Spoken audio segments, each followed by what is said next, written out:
Welcome sa Madami Akong Kuda, kung saan kami ang magkaibigan, maraming opinyon, kahit di tinatanong. So, ang mini episode natin today, for a mini episode, medyo mabigat siya. It's a heavy one. Pero, it's a necessary topic to discuss. Kasi, sa totoo lang, maraming mga Pilipino yung nahihirapan na. Pero, hindi nila alam kung saan magsisimula para magpatingin, especially when it comes to mental health. Hindi nila alam where to ask for help, paano magsimula, kailan ba dapat magpatingin, ano ba yung mga benefits nila, ganun. So, yun ang pag-uusapan natin today. Correct. Dapat pag-usapan yan dahil to be honest, parang mas madali pa yata magpa-derma, magpa-lashes, at magpa-spa. Magpa-nails. Dahil mas mura at mas accessible kumpara sa mental health. Oo. Diba? Siyempre, mas uunahin ng tao talaga ang beauty minsan. Yung panglabas na kaanyuan. Kesa health. Aminin natin yan, mga Pinoy, di ba? Minsan mas priority natin yung magpaganda kesa mas magpagaling, di ba? Correct. And yun nga yun yung sad truth talaga. Minsan, hinihintay pa nating may malala nang nangyayari. Or, yung mga things like yung nangyari kay Eman, di ba? Before natin siyang seryosohin. Eman Atienza. Eman Atienza, yeah. So, actually, yung episode namin ngayon, inspired to by what happened to Eman Atienza. Yes. Kasi pareho kami ni Cheryl, we're very affected by what happened. I mean, hindi ko man kilala siya personally, pero as a mother, di ba, na may ganun kakabatang anak na, alam mo na, yung mental health problem, nakaka-worry, nakaka-bother, nakakalungkot, di ba? So, yes. In the hopes na may matulungan kami na a family or an individual na maiwasan yon, that's why we're filming this episode. Correct. And this episode might be medyo uncomfortable, pag-usapan, or medyo sensitive or triggering. Well, guys, kailangan natin talaga siyang pag-usapan. Dahil if not now, when? Diba? Correct. So yung pag-uusapan namin ni Cheryl today is the real state of mental health care sa Pilipinas. Bakit ang hirap magpatingin? Ano yung actual statistics ng mga may mental health problems sa Pilipinas? And paano makakatulong yung mga HMO or health card or PhilHealth? And most importantly, paano mo malalaman kung ikaw mismo kailangan mo na ng tulong? Kasi hindi naman porket sinabing mental health or magpapatingin ka sa psychiatrist, psychologist, baliw ka na. Or hindi rin totoo yung pangmayaman lang yan. Yes. Pero pag-uusapan natin lahat yan. Let's dive into yung isa sa main problems kung bakit hindi ganun ka-widespread or hirap magpatingin ng mga Pilipino, which is the price. Correct. Siyempre, mahal. Oo. Magkano ba usually isang session? Usually, in my experience mura na ang 2,000 per session. Oo. Sa isang therapist. Yeah. Consultation pa lang. Actually, mas mahal yung intake pa lang. Yung unang session, hindi pa siya session parang the therapist. Discovery, parang ganon. The therapist will just get to know you muna. Tapos, mas mahal yun. Actually, dati nagganon ako, binayaran ko 6,000. Ay, grabe. Mahal pa lang yun? Intake session pa lang. Wala pang like diagnosis, wala pang... Ano pa lang, kinikilala pa lang yung ano ko. O kasi matagal yun Yung history ko, yung bakit ako nagpapatingin, yung ganun. So, mahal talaga siya. Yeah, in my experience naman, nasa 2,000 to 3,000 talaga. And pag hypnotherapist naman, kasi nagpa-hypnotherapy din ako before for depression, 3,500. Pero minsan yun nga, may mga umaabot ng 7,000 kapag ka first session. So, hindi talaga siya bababa ng 2,000, which is malaki for a common Filipino. Diba? Oo, kasi parang yung sinabi kong 6,000 or yung follow-up check-up pa rin mga 4,500 or 2,000 na kung matagal ka ng client. For me, pang grocery na yun ng isang linggo. Totoo. Or pamalengke na yun ng isang linggo. Lalo na ng mga common Filipino or yung mga minimum wage earners. And for sure, maraming Pilipino nagtatanong, bakit nga ba ganun kamahal? Hindi ba pwedeng babaan yung presyo? Well, ito kasi yung explanation nun. Bilang I'm also in the mental health industry, law of supply and demand kasi yan. So sa sobrang konti ng mga mental health workers in the Philippines, yung supply is smaller than the demand. Sobrang laki ng demand, pero ang liit ng supply. So to give you an idea, according to statistics and research, the Philippines has roughly 500 to 600 psychiatrists lang. 800 psychologists and Grabe. around 500 psychiatric nurses serving 110 million Filipino people. That's Grabe. roughly one psychiatrist for every 170,000 to 200,000 Filipinos.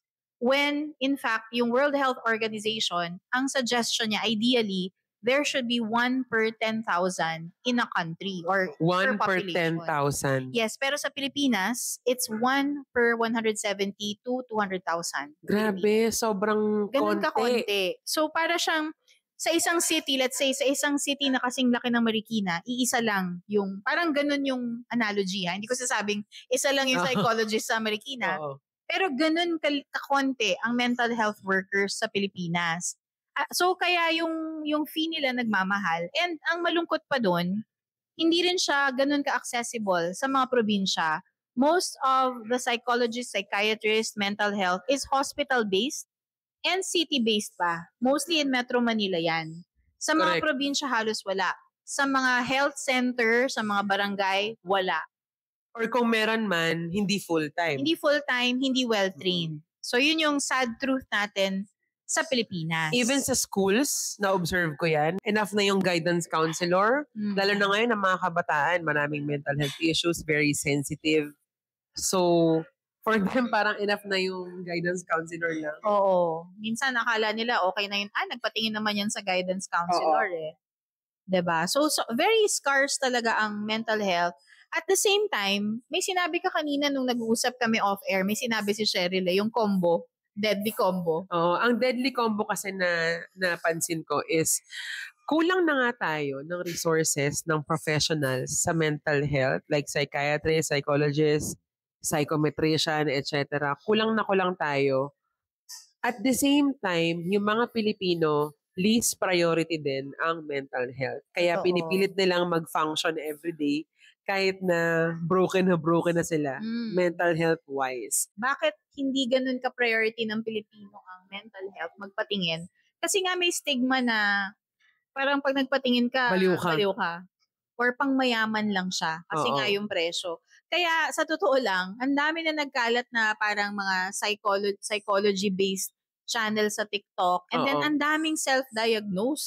Na dahil lang napanood nila sa TikTok. TikTok therapy nga daw ang tawag dyan. TikTok therapy. I mean, okay siya for awareness. Pero once you self-diagnose, delikado yun. You really should seek yung professional na talagang inaral na paano i-diagnose yung isang mental health problem. Huwag kang mag-self-diagnose dahil lang check lahat ng sinabi sa TikTok na ako yun. Ako yun. Kasi hindi mo nga rin sure kung sa TikTok certified ba yung nagsasalita eh.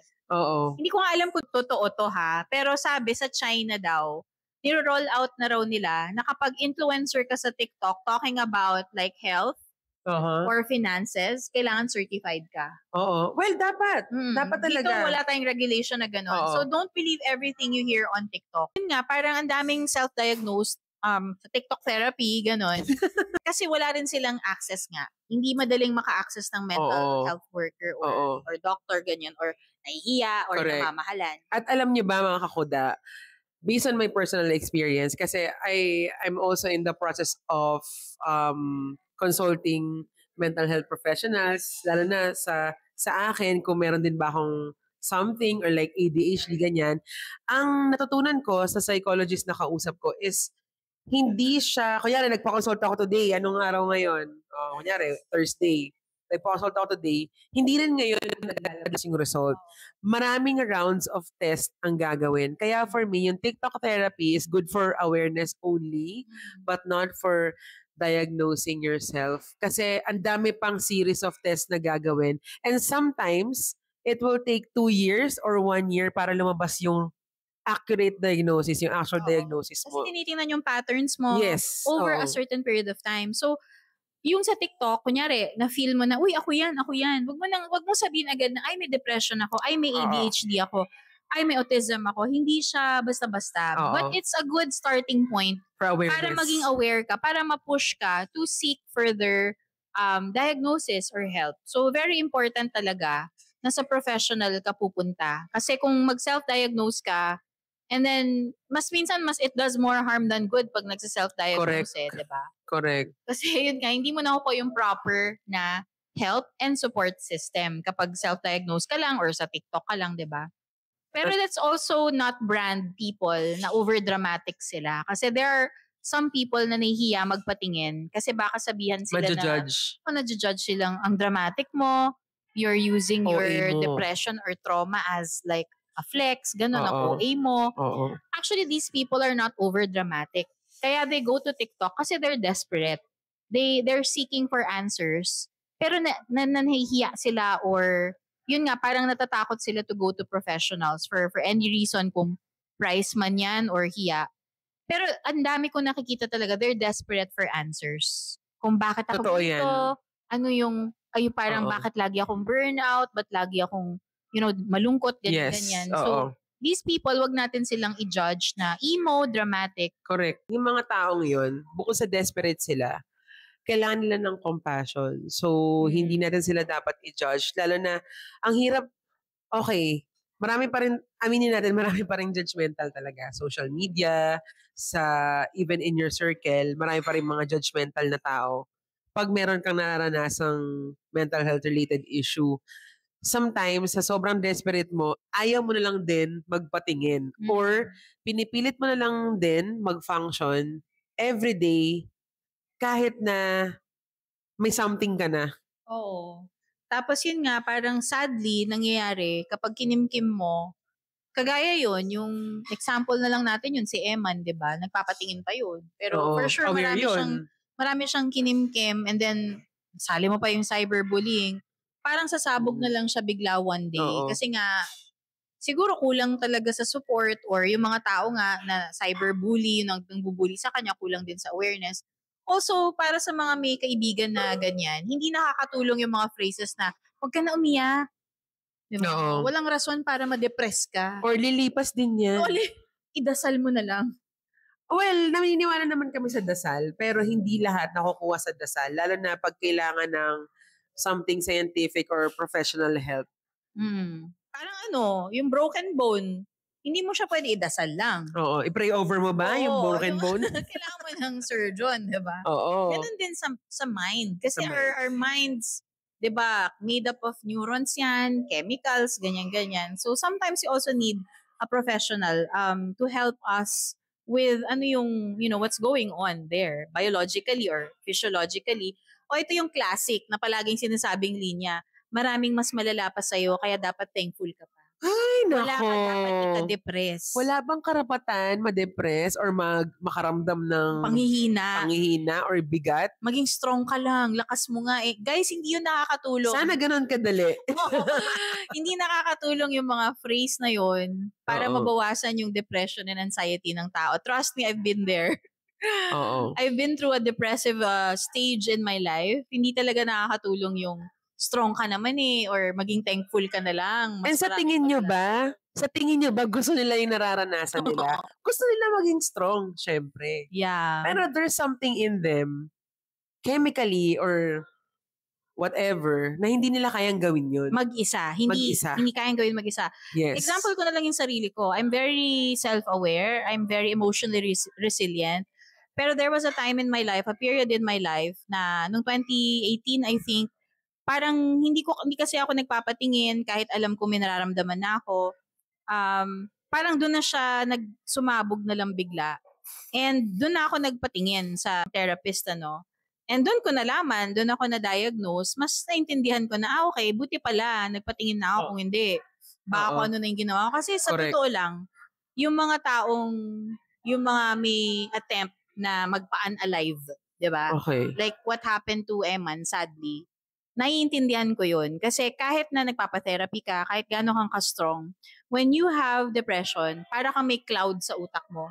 No matter how intelligent, emotionally resilient you are, once that cloud hits, wala na talaga. Like, literally, it affects yung logical mind mo. It affects your decision making. Literally, naka-cloud lahat ng cloud talaga. Like, literally, may nagfa-fog. Na hindi mo maintindihan. Correct. And that's something that I really had to seek help for. Akala ko nun, kaya ko lang, magbasa lang ako ng Bible o magsimba, magpaka-strong, 'di ba? Parang pero hindi. 'Yun ang pagkakamali ko na I sought help medyo late na. I wish I sought help like college pa lang ako, nung nakaka-feel na ako. Marami ka na palang Hindi pa kinikimkim kasi nun. uso yun eh. I Oo. mean, grabe nga yung stigma nun. Pero yun nga, thankfully, nung time na yun, medyo may internet na. So, nakahanap ako ng nag-a-align sa akin na therapist. And I'm really thankful na hindi lang therapist, I also went to life coaches. So, maraming ibang modalities na pwede mong, kunyari, takot ka talaga sa psychologist or for some reason, hindi ka pa ready. Or hindi ka komportable mag-share sa Hindi stranger. ka komportable mag-share. Well, maraming ibang modalities may life coach, 'di ba? Pero yun nga, for very serious mental health conditions involving mga self-harm, suicidal thoughts, 'di ba? Or feeling mo hindi ka na nagfo-function sa work, wala ka nang gana sa kahit ano. Kailangan mo talaga magpatingin sa psychiatrist or psychologist. Correct. Another thing then, aside from the judgment or stigma na napag-usapan natin kanina, another thing na nakikita kong rason kung bakit hindi pinaprioritize ng mga tao ang mental health is yung mga tao, for example, na employees na nakakaranas ng depression or something similar, hindi nila nagagawang magpa-check kasi hindi kasama sa HMO. Sa HMO, yes. Yung Actually, mental health. ni-research ko yan. Kasi 'di ba yung HMO covered yan ng even dental parang root canal na minsan covered yan. Naalala ko nun yung root canal ko 4,000 covered ng covered, HMO. diba? Pero bakit yung therapy hindi? Actually, may mga iba, hindi lahat. May ibang HMO na kina-cover yung mental health like consultation. Pero may limit, tsaka usually for corporate lang. So kapag ka OFW ka, freelancer ka, or entrepreneur, yun yung sad, hindi ka covered. Kasi usually corporate lang yung covered ng mental health. Or optional yung sa plan yung mental health. Kunyari, if you want to add mental health coverage, you need to pay more. Parang sa McDo, kung gusto mo ng extra parang upsell, kung gusto mo ng fries to go with your burger, kailangan mag-pay ka ng more money. So, optional siya. Optional. Ang anxiety ba, optional? Yun na, paano diba? pag inatake ka ng anxiety sa EDSA? Yun naman optional ng depression. Paano pagka may thoughts ka nang tumalon sa building nyo sa office? Naiko, diba? Paano pag ganon? Sana diba? wag ganon. So Sana in short, wag. dito sa Pilipinas, hindi talaga priority sa insurance ang mental health. Oo. Hindi talaga siya priority. So, ni-research ko, sa PhilHealth pala, may coverage sila for mental health. Pero, 9,000 per year. 9,000 per year per patient. Di ba kung 3,500 yan per session, 2 session lang yun. Diba? Or, yun, hindi ka abutin ng 3 session. Tipid naman yung budget sa mental health. 9,000. Kasi, why? Sa research ko din, I found out, sa health budget natin sa Pilipinas, only 5% goes to mental health. DOH. Only 5%. Pero tingnan nyo yung statistics kung ilan ang may mental health problems sa Pilipinas. Go, basa. Parang for every 8 Filipinos, there is 1 Filipino na may mental disorder. In children, mas mataas. Every 1 in 6 Filipino children may mental health condition. So, ganun na ka-prevalent. Hindi na siya pang mayaman lang, hindi siya optional lang. Pero mo, 1 in 8 Filipinos may mental health disorder na. So, ganun siya ka-widespread. Pero bakit 5% lang ng budget ng health sa government ang napupunta sa mental health? And then sa PhilHealth, 9,000 lang ang coverage for mental health. Meaning, hindi talaga siya priority. Kaya ang ginagawa ng mga kababayan natin na walang kapasidad magbayad, nakikita ko na lang, kinukulong na lang nila yung bata, hindi pinapalabas. Oo, grabe yun. Kinukulong na lang or pinagmamalupitan dahil hindi nila naiintindihan yung nangyayari. So, sobrang nakakalungkot kasi kulang tayo sa understanding, kulang tayo sa acceptance, and kulang tayo sa budget. Diba? Parang nakakalungkot na we have 99 problems in our country. Isa pa yung mental health. Nakakalungkot talaga. Kaya nga, we're trying to spread awareness para kahit papano. Di ba, parang mabigyan naman siya ng priority this time na hindi na lang basta-basta na 5% lang or optional lang siya sa insurance. I mean, as individuals, may responsibility tayo to take care of ourselves. Pero our government also has to take care of us. Yes. At para sa gobyerno natin, na sinasabi nila na in progress ang mga projects nila sa mental health, pakibilis-bilisan po. Kasi Oo nga ano na siya, very ano na yung problema, very widespread na. Parang na siyang virus kalala. Kasi Yeah. utak ng tao yung napapahamak, utak ng tao yung nadadamage. At Totoo. hindi tayo dapat pwedeng sabihin lang lagi, puro in progress, in progress. Dapat bigyan nyo kami ng sagot kung kailan talaga maro-roll out ang mga plano ninyo para sa mental health.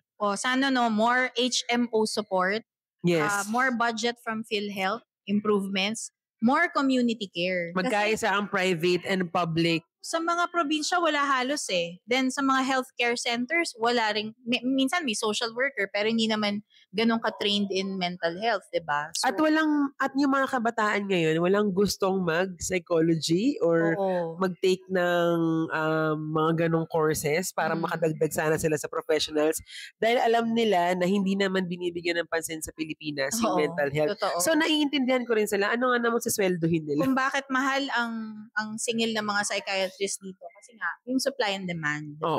Oo. Ano ba yung mga pwede nating gawin as an individual? When should we seek help? Kasi dapat we should stop thinking na kapag malala na saka lang ako magpapatingin. Parang ako kasi I was diagnosed nung 2023. I think 41 years old ng ADHD. Imagine 41 na, dun ko lang nalaman. But I knew since I was a kid, I had that na kasi I really felt different. Parang hindi talaga ako hindi ako maano sa attention and then feeling ko slow ako, ganyan. Hindi ako mabilis maka-memorize. I forget easily. Tapos parang iba-iba yung kung attention ko iba-iba talaga. Kala mo dahil parang bata ka lang, part ng pagkabata yun. Tapos nung tumatanda na, bakit ganito pa Ganun pa rin ako. Hirap pa rin ako. So it really affected a lot of areas in my life. Pero I'm thankful na naagapan ko pa rin. Pero I think it was a bit too late. Kasi I think 41 is a bit too late. Well, better late than never. Kaya okay din yung may awareness from social media like yung mga TikTok. Pero again, do not self-diagnose. Correct. Do not self-diagnose. When should you seek help? Like in my case, what prompted me to seek help? So, ito yung mga bagay na you should look for in yourself para alam mo if you should start seeking professional help. And wag ka mahihiya, okay? Kasi ako nga, emotionally resilient na ako but I still sought for help, diba? So, you should seek help when you're not functioning the way you used to. Kapag mabigat yung utak mo, kagaya ng sinabi ko kanina, parang may fog sa utak. Pag hindi na predictable yung emotions mo, pabugso-bugso, minsan sobrang saya, minsan sobrang galit. Parang polar opposites na. Oo, minsan sobrang gusto mo lang mag-isolate. Tapos laging pagod yung katawan, kahit kagigising mo lang. Yun, ako laging ganun noon. Pagkagising ko pa lang, parang gusto ko na matulog uli. Ang bigat-bigat. Hindi dahil tamad ka lang no? Hindi, may something talaga na parang may gumaganon sa'yo na hindi mo maintindihan. Tapos yun nga, yung lagi kang galit or pag may intrusive thoughts, like may naririnig kang boses, may nagsasabi sa'yo gawin mo to, hindi ka sure kung ikaw ba talaga yun, thoughts mo ba yun? Yeah. When your thoughts scare you, kapag natatakot ka na sa mga iniisip mo, when your body feels unsafe, palagi kang may tightness in the chest, masakit ang tiyan. Or parang you want to harm your body. Yung mga parang may tendency ka na mag-cut or mag-harm ng body. When your behavior, feeling mo hindi na ikaw yun. Ba't parang wala ako sa sarili ko? So, hindi porket ganun baliw ka. That's not true. Huwag niyong ignore yung signs ng body. So, again, when there's like a tightness in the chest, anxiety, parang dun siya Or kapag sa tiyan yan, parang anxiousness din yan kapag yung palaging masakit tiyan mo or minsan bigla ka na lang, sorry for the term, sa mga kumakain, nagtatae for no reason. Minsan anxiety din yon. Correct. Ang dali sana lahat niyan. Kaso meron tayong isa pang balakid kaya hindi magawa ng mga tao yan is because of the cultural bullshit that we grew up with. Like, ano ba yung mga sinasabi sa mga yun ganyan? Nga, yung kanina, yung diniscuss bawal natin. Bawal ka ma-depress. Wala kang karapat na ma-depress. Dapat grateful ka. Oo, or idasal mo na lang. Mas malaki pa yung problema ng ibang tao sa problema mo. Yun. Yun ang number one. Mas malaki pa yung problema ng iba or drama lang yan. Yung depressed na yan. Nung panahon namin, walang depressed. Yung ganyan, di ba? Classic. Pero guys, huwag nyo nang hintayin na alam nyo na, mag-breakdown or mag-meltdown or mag-burnout kayo bago kayo humingi ng help. Kasi the earlier, like ako in my case, I wish I went earlier. The earlier you go, the easier it is to heal. Yun ang... The earlier you go, the easier it is to heal. Mas mabilis kang mag-heal kapag earlier kang nag-seek ng help kesa you wait for it too late na. tama. Diba? So, mga parents, ganun din. Pag nakitaan nyo na ng signs na kakaiba yung anak nyo, huwag kayong mahiya. Huwag nyo na isipin na ibang tao. Isipin nyo lang yung anak nyo. Yes. And ano yung best for them, paano sila makakahil. Huwag nyo nang isipin anong judgment ng ibang tao. Oo, marami kasing magulang inuuna yan eh. I'm not, judging the parents. Mahirap naman talaga tanggapin because I've been there in that situation. It's just that pag nakita mo na kasi yung anak mo, yun talaga yung uunahin mo eh. Dapat siya yung unahin mo. Correct. Huwag nyo nang isipin how society would think na ganito yung anak ko. Hindi. Priority nyo is the mental health of your kids. As much as you want to provide them with financial stability, diba? Physical, you enroll them in sports like cultural, you enroll them in piano lessons or what, you want them to be talented. Ang pinaka-importante for me as a parent, hindi lahat yun eh. First and foremost is the mental well-being of my children. Correct. Kasi talented nga sila, matalino, maraming alam gawin. Pero kung mag-breakdown yan, baliwala lahat yun. Correct. Baliwala. Kagaya yun nga, I always go back to Eman. She's such a smart young lady, brilliant, talented, diba? Na sayang yung buhay. Sayang yung buhay. Marami pa siyang pwedeng gawin sana. So, wag nating baliwalain. And if you're listening right now, and something in this episode hit you, maybe it's your sign. Correct. To seek for help. Correct. At sa mga parents din na nakakaranas ng burnout of handling your family, your businesses, your jobs, wag nyo rin kalilimutan magpatingin kung kinakailangan. Kasi wala namang masama kung alagaan nyo rin yung mental health. Correct. Dahil ang utak ay parte rin po ng katawan. Ang katawan. Take care of your body, take care of your mind, mga Correct. mommies, mga daddies. Hindi ka OA, hindi ka mahina, hindi ka dramatic if you seek for help. Correct. And if wala kang access sa therapy, wala kang pera, talk to someone safe, message a friend, message us, kami ni Cheryl. Reach out to a free hotline, marami dyan. Don't isolate. Wag kang mag-iisa when you feel these symptoms that we discussed kanina. And remember, your pain, your emotions are valid. Kahit sabihin ng iba, dramatic OA ka, hindi. Your pain is valid and your story matters. Kaya, andito kami, ni Cheryl, madami akong kuda, pwede nyo kaming i-message and you don't have to wait na lumalayan or mag-breakdown pa kayo before asking for Yes, support. kaya nga namin ginawa din tong Madami Akong Kuda para sa mga silent sufferers na mga Pilipino na may mga gustong ilabas at di malabas. So far, may mga nagme-message talaga sa amin eh. Mga nag-share ng mga experiences nila. We don't need to share it naman to the public kasi syempre for privacy reasons. Pero I am happy na maraming nag-message sa atin asking for advice or just sharing. Safe space to vent. Oh, diba? Sharing. Na safe space, non-judgmental, na alam nila may makaka-relate. Diba? So sana let's help us by sharing this episode so we can keep pushing for better mental health laws, coverage, better systems, more widespread pati sa mga probinsya because mental health should not be a luxury. Yes. Dapat basic human right ang mental Basic health human along right with dapat. education and physical health and safety. Although pinag-uusapan na siya ngayon, pero guys, we're also doing this podcast para mas palakasin pa yung boses ng issue ng mental health kasi kulang aware na tayo pero kulang pa sa action. So yung accessibility to the actual support. Kailangan magtulong-tulong tayo para palakasin pa yung message natin to strengthen the mental health system or laws natin sa Pilipinas. Ayan. So maraming salamat mga kakuda for listening. Again, Thank this you. is Saraya. Cheryl. For Madami Akong Kuda. See you in the guys. next episode.